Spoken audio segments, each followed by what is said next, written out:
অনেকেই খেয়াল করেননি ব্যাপারটা, সেটা হলো কিয়ামত থেকে কিয়ামতের প্রথম মাও আমি ছিলাম সালমানের। রাজ, মারামারি করেছিস, কোথাও লাগেনি তো বাবা? তোমার ছেলে রীতিমতো বাহাদুর হয়ে গেছে।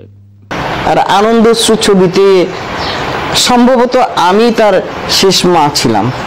তোদের খাওয়া দাওয়ার ব্যবস্থা করতে হবে না, উঠি রে বাপ। আর একটু বসো না, কতদিন পর তোমার কোলে মাথা রাখলাম। তো এটা আমার ভাবতে ভালো লাগে যে যাক, অন্তত দুইটা ছবি তো আমি তার সাথে করেছি, আমি তার মা হয়েছি। সে সমস্ত বাংলাদেশের একজন প্রিয় নায়ক এবং আমারও প্রিয়। আমরা তাকে হারিয়ে এখনো অনেক কষ্ট পাচ্ছি। তো এখন মনে পড়ে, সবার কথাই মনে পড়ে, যারা এখন সাথে নাই তাদের কথা তো বেশি মনে পড়বেই। ভুলার স্কোপ নেই, কারণ যখনই টিভি ছাড়ি তখনই কিন্তু আমরা সালমান, মান্না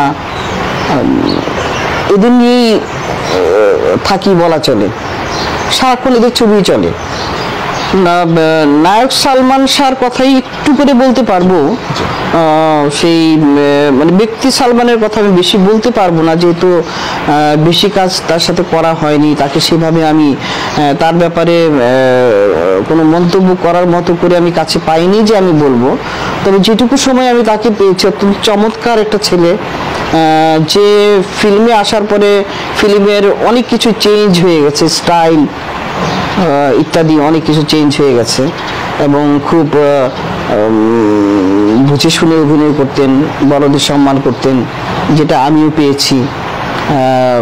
তার মধ্যে একটু অভিমানও কাজ করতো, যেমন কিয়ামত থেকে কিয়ামতের মধ্যে একদিন আমি দেখেছি যে একটা ড্রেসের ব্যাপারে না কিসের ব্যাপারে যেন সে একটু অভিমান করে আছে মৌসুমীর সাথে।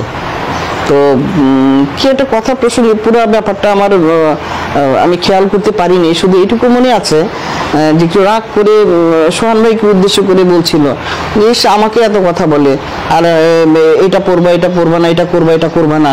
আর ওদিকে মৌসুমী যে মাথার মধ্যে একদম ফুলের ডালা নিয়ে বসে আছে, ওইটা কিছু বলে না, ওটা কি এখন যায় নাকি, মানে এইভাবে বলছিল আর কি।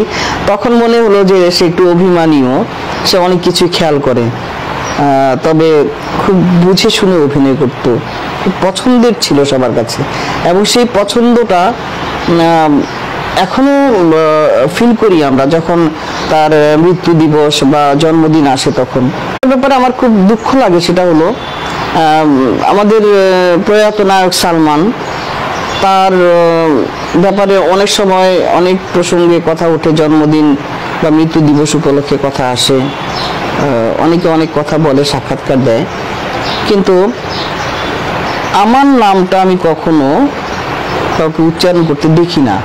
তো এটা আমার ভাবতে ভালো লাগে যে যাক, অন্তত দুইটা ছবি তো আমি তার সাথে করেছি, আমি তার মা হয়েছি।